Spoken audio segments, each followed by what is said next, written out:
प्रिय विद्यार्थियों, आज की कक्षा में आपका स्वागत है। हम देख रहे थे सूखी डाली एकांकी के बारे में। अब तक 3 भाग करके कहानी को बता चुका हूँ।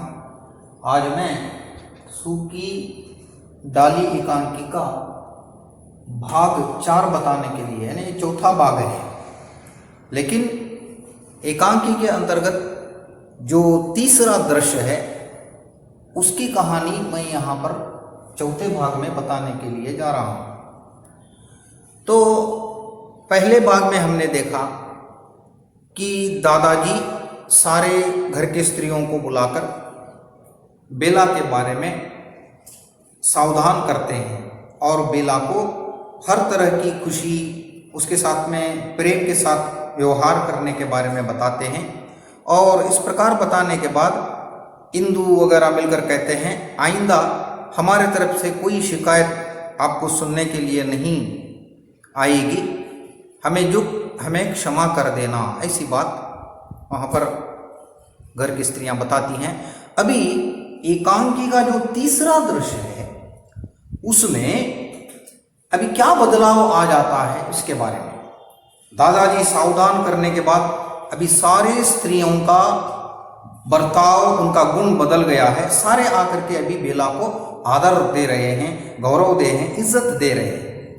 तो ऐसे में अभी वहां पर तीसरे दृश्य में बेला एक कुर्सी के ऊपर बैठी है, उसके हाथ में किताब है, कभी वहां से उठती है, इधर उधर घूमते रहती है। और अभी उसके मन में एक ही बात आ गई है कि घर के अंदर स्त्रियों का, यानी बड़ी भाभी हो, छोटी भाभी हो, हिंदू हो, सारे लोगों का व्यवहार मेरे प्रति जो अब तक होता था सो वो क्या है, अलग हो गया है। वैसे भी लोग मुझे गौरव दे रहे हैं, इज्जत दे रहे हैं, ऐसा क्यों? तो ये बात उसके मन के अंदर अभी आ रही है। इसलिए अभी बेला इधर उधर टहल रही है और उसके मन में एक ही बात आ जाती है, कल तक ये लोग जो हैं, कल तक ये लोग क्या है, अलग प्रकार के थे, ये कैसे लोग हो गए हैं, कुछ भी समझ में नहीं आता। ये लोग कल तक कुछ और थे लेकिन आज बदल गए हैं, मेरे बारे में समझ में नहीं आता इनकी प्रवृत्ति कैसी है, इनका गुण कैसा है। आज कुछ हैं तो कल कुछ और हो गए हैं या हो जाते हैं। और इसको एक कहावत के माध्यम से बताती है, पल में तोला पल में माशा। पल में तोला पल में माशा एक कहावत है। इसका अर्थ क्या है, पल भर में बदल जाते हैं, रूप बदल जाते हैं। तो इसलिए मुझे मालूम नहीं पड़ता कि ये लोग कैसे हो गए हैं, इनका कुछ भी पता नहीं चलता, मुझे इनके बारे में मालूम नहीं पड़ता, ये क्यों ऐसा कर रहे हैं बर्ताव। और फिर आगे अपने आप में कह रही है, क्या कह रही है, गर्म होते हैं तो आग के समान बन जाते हैं, नर्म हो जाते हैं तो मोम से भी कोमल हो जाते हैं। आज जिस बात को बुरा मानते हैं और उसी बात को कल क्या करते हैं, उसकी प्रशंसा करने लग जाते हैं। मैं तो तंग आ गई हूं इन लोगों से, मुझे समझ में नहीं आता। ऐसी बात अभी बेला जो है एक प्रकार से घर के लोगों के बारे में कह रही है। अभी जाकर कुर्सी के ऊपर बैठ जाती है। उसी संदर्भ में अभी उसके पास छोटी भाभी आ जाती है। छोटी भाभी बेला की सास है और आकर के वो कह रही है, वहां पर बैठी है। और छोटी भाभी आने के बाद, बेला की सास आने के बाद कहती है, देखो तुम ठीक कहती थी बेटा, तुम ठीक कहती थी, क्योंकि घर के अंदर जो तुम्हारे कमरे के अंदर जो भी फर्नीचर है वो तुमने जो बाहर डाला है वो बराबर है, ऐसी बात कर रही है। इसलिए ये रद्दी सामान से बैठक नहीं दिखाई देता, ये तो कबाड़ी का गोदाम नजर आता है। इस प्रकार अभी उसकी बात को ही लेकर उसकी प्रशंसा करते हुए छोटी भाभी उसके तरफ से उसकी सास कह रही है, मैंने परेश से कह दिया है, तुम्हें बाजार ले जाओ और तुम्हारे रुचि के अनुसार चीजों को ला करके तुम बहू को दे दो। इस प्रकार मैंने परे से कहा है। यह सब मैं रजवा से, यानी जो भी अभी फर्नीचर वगैरह बाहर रखे हैं कमरे से, उसको मैं क्या करती हूँ, हमारी जो नौकरानी रजवा है ना, उसको बुलाकर मैं इसको सुरेश के कमरे में ले जाकर रखने के लिए कहती हूँ। सुरेश कौन है, कई बेटा है। और वो क्या कर रहा था, सुरेश बार बार कह रहा था कि मेरे पास कुर्सियां नहीं हैं इस प्रकार, और वो उसके बारे में गुस्सा भी हो गया है। इसलिए मैं क्या करती हूँ, इन कुर्सियों को ले जाकर सुरेश के कमरे में रखने के लिए रजवा को कहती हूँ। अभी बेला जो बैठी थी उठकर खड़े हो जाती है, कहती है कि माँ जी आप बैठ जाइएगा। लेकिन छोटी भाभी ने उसकी सास जो है एक प्रकार बैठने के लिए तैयार नहीं है। बस तुम बैठ जाओ, है ना, तू बैठ जा, बहू को ही कह रही है, तुम क्या बेटा बैठ जाओ। मैं तो यूं ही इधर जा रही थी, तुम बैठी थी, इसलिए तुम्हारे से कुछ बात करने के लिए मैं आ गई। मुझे बहुत सारा काम पड़ा है, अनाज पड़ा है उसको पटकना है, मिर्चियां है ना, मिर्ची पड़ी है उसको भी कूटना है, मक्खन जम गया है उसका भी घी बनाना है, बहुत सारे काम जो है घर में पड़े हैं। मैं चली जाती हूँ और मैं सोचती थी कि तुमने मेरी बात का बुरा मान लिया होगा, इसलिए देखो वास्तव में बेटी रजवा मेरे पास आकर के रोने लगी। रजवा जो हमारी नौकरानी है मेरे पास आकर के रोने लगी, इसलिए मैंने क्या किया। और ये रजवा कैसी है, हमारी जो रजवा नौकरानी समझदार है, विश्वसनीय है और आज्ञाकारी है, हमारे सब काम को संभाल करके ले जाने वाली है। किंतु जो काम उसने कभी ना किया हो वह उसे किस प्रकार हो सकता है। आज तक उसने जो काम नहीं किया तो वो एकदम से वो कैसे कर पाएगी। इस प्रकार अभी बहू को आकर के छोटी भाभी समझा रही है। बेला को भी आश्चर्य हो रहा है, अरे माँ कल तो कह रही थी फर्नीचर आपने तुमने क्यों कमरे से बाहर निकाला, आज आकर के कह रही है कि तुमने अच्छा किया बाहर निकाल करके, ऐसी बात कर रही क्यों। तब फिर बहू को छोटी भाभी इन्हें कहने लगी, मैं तो केवल तुमसे उसकी सिफारिश करने क्या आई थी, इसकी रजवा की सिफारिश करने के लिए मैं आई थी।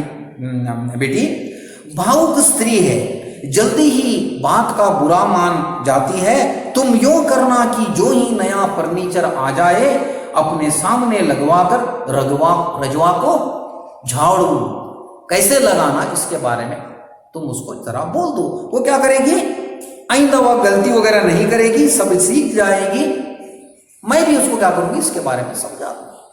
तुम क्या एक प्रकार से कोई क्या एक प्रकार गलत मत समझना। तो बेला कह रही है, नहीं माँ आप बैठ जाइएगा, माँ बैठ जाइएगा।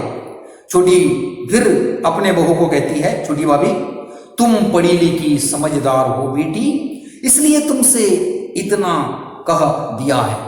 तुम समझदार हो, पढ़ी लिखी हो, इसलिए मैंने ये बात को जो है तुम्हारे से कह दिया है। यूं तुम न चाहो तो कोई और प्रबंध भी हो जाएगा। अगर ये बात मानने के लिए तुम तैयार नहीं है तो मैं क्या करूंगी, उसको कोई दूसरा रास्ता निकाल के उसको समझाने की कोशिश करूंगी। तुम इसके बारे में चिंता ना करना। और इसके बाद में वो जाने के लिए तैयार हो जाती है। और छोटी भाभी फिर कहती है, तुम अपना पढ़ो। जाते समय में सास कहती है, देखो तुम पढ़ रही थी, किताब लेकर के तुम पढ़ो, मैं बेकार में तुम्हारा समय नष्ट करने के लिए यहाँ पर आ गई, तुम पढ़ो बेटी। इस प्रकार कह करके अभी वहां पर वह चली जाती है। अभी बेला वहां पर बैठकर सोच रही है। फिर उसके मन में बात आ गई, ये माँ जी एकदम कैसे बदल गई, ये माँ जी का बर्ताव कुछ समझ में नहीं आता, बदल गई आज कुछ और मेरे तरफ से बातें कर रही हैं।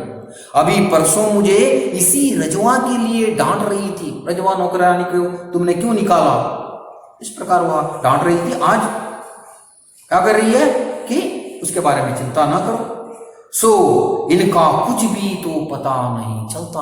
अभी इनके बारे में मुझे मालूम ही नहीं पड़ता, इनके गुण के बारे में क्या करूं। उसी संदर्भ में अभी वहां पर क्या हुआ, बड़ी बहू और मंजली भाभी दोनों मिलकर के वहां पर आते हैं। किसके पास आते हैं, अभी वो बेला के पास वहां पर आ जाते हैं। आ जाने के बाद में मंजली भाभी आकर के कह रही है, क्यों बेटी, अब रजवा कुछ काम सीख गई है या नहीं?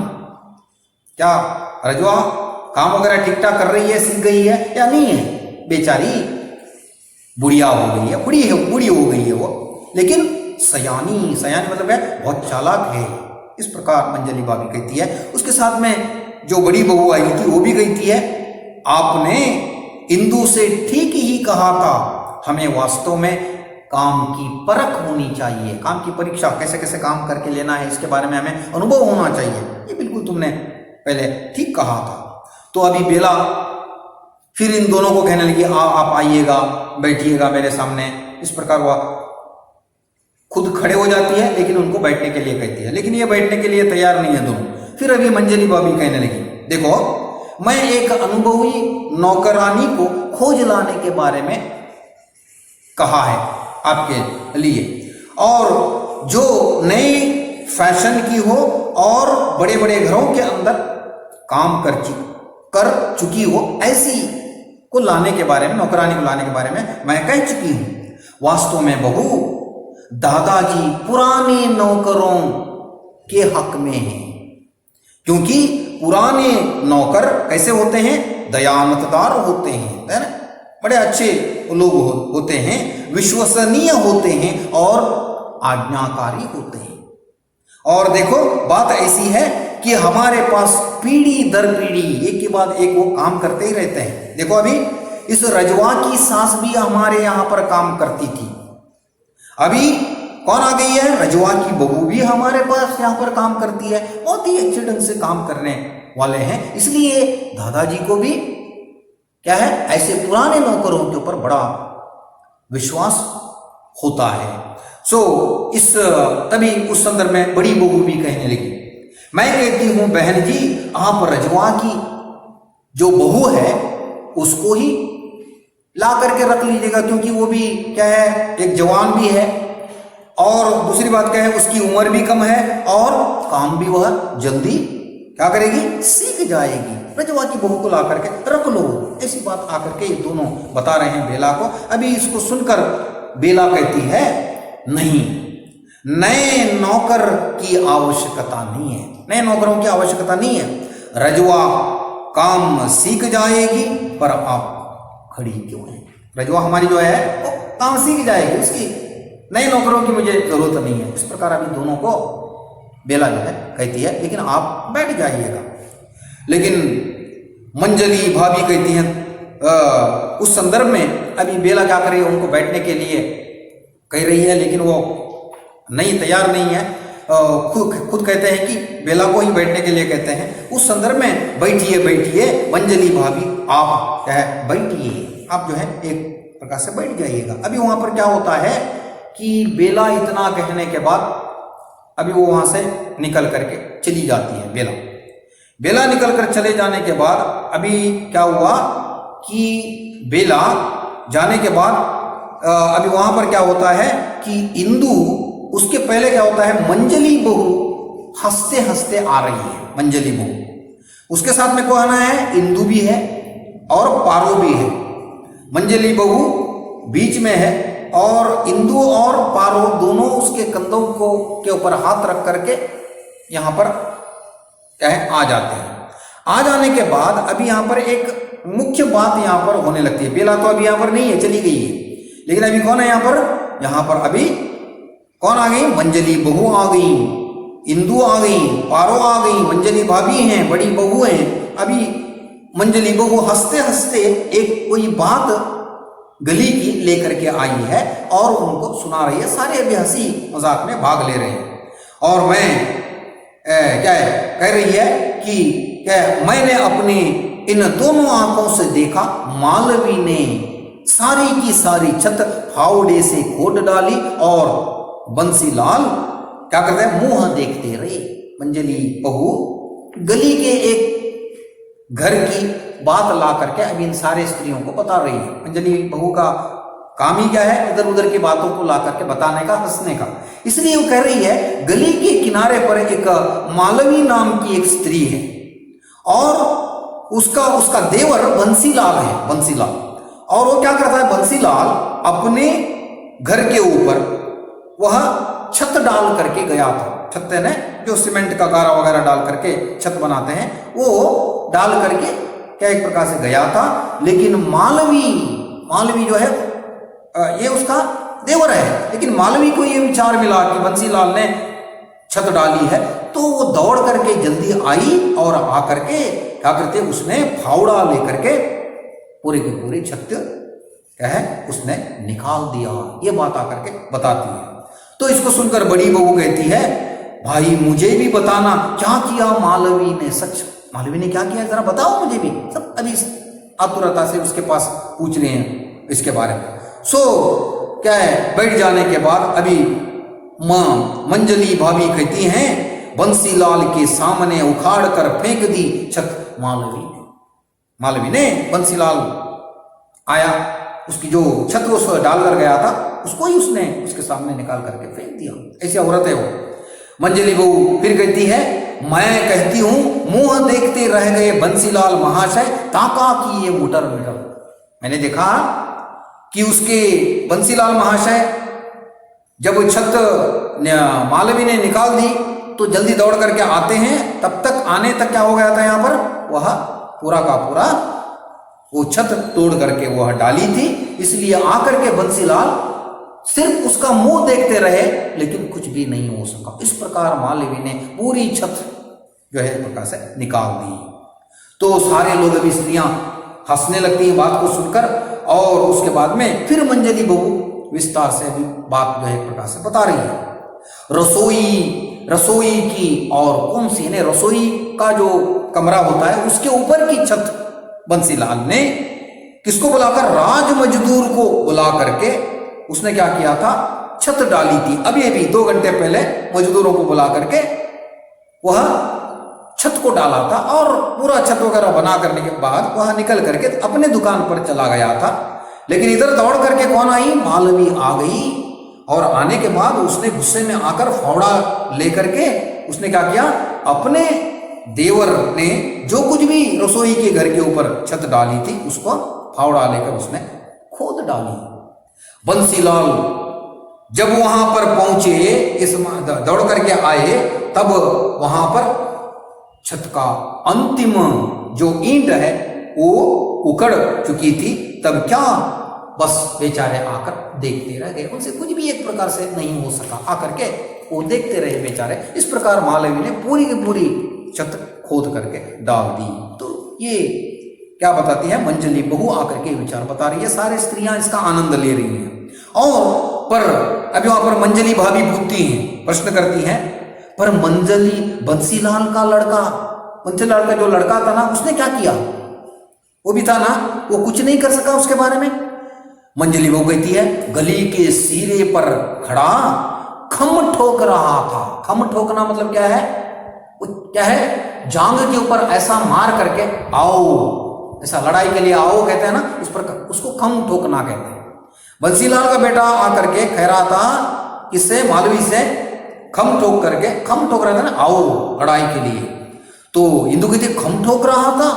मंजली बहू फिर कहने लगी, सच खम ठोक रहा है और हवाई में ललकार रहा था। हवाई में बड़े बड़े जोर से गुस्से में आके बातें कर रहा था, क्यों, मैं ड्योढ़ी खोद डालूंगा। ड्योढ़ी का अर्थ क्या है, दहलीज, घर की जो दहलीज होती है, मुख्य द्वार, उसको मैं खोद डालूंगा। मैं मकान को खंडहर बना दूंगा, इस घर को मैं खंडहर मतलब क्या है, भग्नावशेष, पुराना जो घर होता है ना, उस प्रकार मैं पूरी तबाही कर दूंगा। मैं यह कर दूंगा, वह कर दूंगा।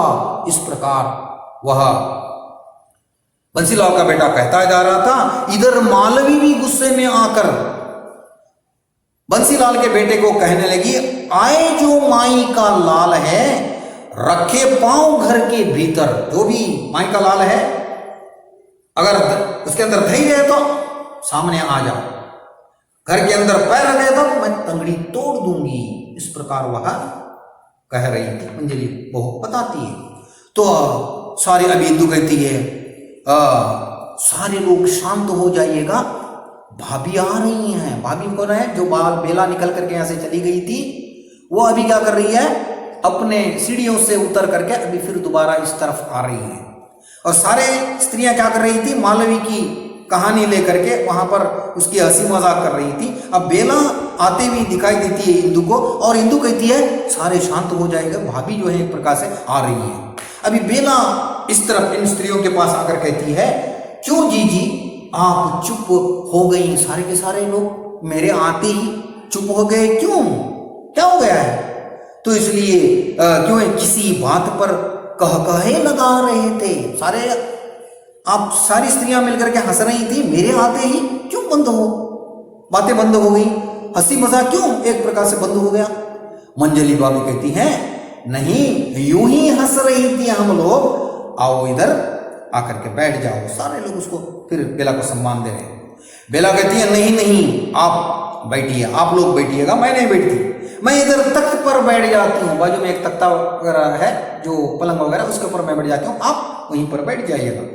मंजली बहू कहती हैं आइए आइए आप इधर बैठिए। सारे लोग उसको सम्मान दे करके उठ कर खड़े होकर के बैठने के लिए कहते हैं। तो अभी इंदु और पारो दोनों मिलकर के फिर कहती हैं कि आप इधर आकर के बैठिए, सारे लोग उसको आदर दे रहे हैं। सो ऐसे में क्या हुआ, एक निशब्दता वहां पर एक शांत वातावरण आ जाता है। इंदु कहती है बैठिए भाभी जी, आप चलिए क्यों। इतने में बेला आई और बिना बैठे वहां से भी निकल जाने के लिए तैयार हो जाती है। इंदु कहती है कि आप क्यों जा रही हैं, बैठिएगा। बेला कहती है मैं तो इधर ही जा रही थी, मैं उस तरफ जा रही थी, लेकिन क्या हुआ, जाते जाते खड़ी हो गई कि यहां पर तुम्हारी हंसी क्या सुनाई दी मुझे, इसलिए जरा देखेंगे समझ करके मैं इधर आई। ऐसी बात अभी बेला कहती है। और बेला कहने के बाद अभी वहां से क्या करती है, वो भी बेला भी निकल करके जाती है। अब मंजली बहू कहने लगी मैं कहती थी ना कि क्या इस ओर ना आओ, मेरी मुई आदत हुई हंसते ही। तो मैं बार बार कहती थी देखो मेरी एक बुरी आदत है, क्या इस ओर नहीं आएगा। बेला यहाँ पर रहती है, वो पढ़ती रहती है, तो इसलिए, लेकिन मेरी अब आदत क्या है इधर आने की, बात करने की। मैं इधर आ गई, लेकिन मुझे यहाँ पर नहीं आना चाहिए था। बेचारी बेला अभी निकल करके चली गई है। तो ऐसे में अभी क्या होता है, अभी वहां पर मंजली वो कहती है हम हंसती हैं तो क्या एक प्रकार से बेला को बड़ा कष्ट होता है, क्योंकि उसके पढ़ाई में दिक्कत होने लगती है। और दादाजी भी हम दोनों के लिए बता चुके हैं कि अगर क्या है आप फिर दोबारा यहाँ पर आप बेला को वगैरह पढ़ने के लिए समय वगैरह नहीं देंगे तो मेरे से बुरा और कोई नहीं होगा, इस प्रकार हमें बता चुके हैं। तो ये बात भी मंजली बहू कहने लगती है। तो अभी इंदु कहती है कि तुम भूल गई, हमें तो दादाजी ने खास तौर पर सतर्क रहने को कहा था। हम दोनों को सावधान रहने के बारे में दादाजी हमें बुला करके कहते हैं। मुझे दादाजी के कपड़े धोने हैं, मैं चली जाती हूँ। इस प्रकार इंदु चली जाती है। और इधर मंजली भाभी भी कहती है तुम लोग अब यहाँ ना बैठा करो, हम तो बहू गोदाम में जा रही थी, चलो गेहूं छटवा ले। मंजली भाभी भी कहती है कि मैं भी गेहूं छटवाने के लिए गोदाम की तरफ जा रहा है, मैं भी जाती हूँ। छोटी बहन तो कब की ही वो पर चली गई हैं, फिर तो अस्त हो जाएगा दिन और महरियां चली जाएंगी, सारी काम वाली वगैरह चली जाएंगी, मैं भी निकल करके चली जाती हूँ समझ करके। अभी मंजली भाभी वहां पर चली जाती है। और मैं तो फंस गई, बड़ी बहू कहती है मैं भी यहाँ पर फंस गई हूँ, मैं भी चली जाती हूँ, चलो पारो चल मेरे कमरे में, वहां चल करके बैठेंगे। पारो को कहती है मंजली बहू चलो वहां पर जाकर के हम लोग क्या करें, तेरे कमरे में जाकर के बैठेंगे। तो मुझे भी क्या है, पारो कहती है नहीं, क्या लल्ला लल्ला आ गया होगा, न मिली तो चिल्लाएगा। लल्ला मेरा बेटा है, घर में आएगा तो मुझे न देखकर चिल्लाने लगेगा, इसलिए मैं भी क्या करती हूँ, चली जाती हूँ। तो इस प्रकार वहां पर पारो और मंजली भाभी और इंदु सारे लोग वहां पर अभी चले जाते हैं। अभी वहां पर कौन है, बड़ी भाभी रहती हैं, और उसके बाद में बड़ी भाभी और उसके बाद में कौन रहते हैं, मंजली बहू, दोनों मिलकर के रहते हैं। वो अभी अपने कमरे में वहां पर जा करके बातें वगैरह करने लगते हैं। तो इस प्रकार अभी वहां पर बातें करने के बाद अभी क्या क्या होता है, इसके बारे में। तो इसके बारे में क्या होगा आगे, तो ये मैं आगे की और एक वीडियो के अंदर मैं बताऊंगा। और तब तक के लिए मैं आपसे विदा लेता हूं। धन्यवाद।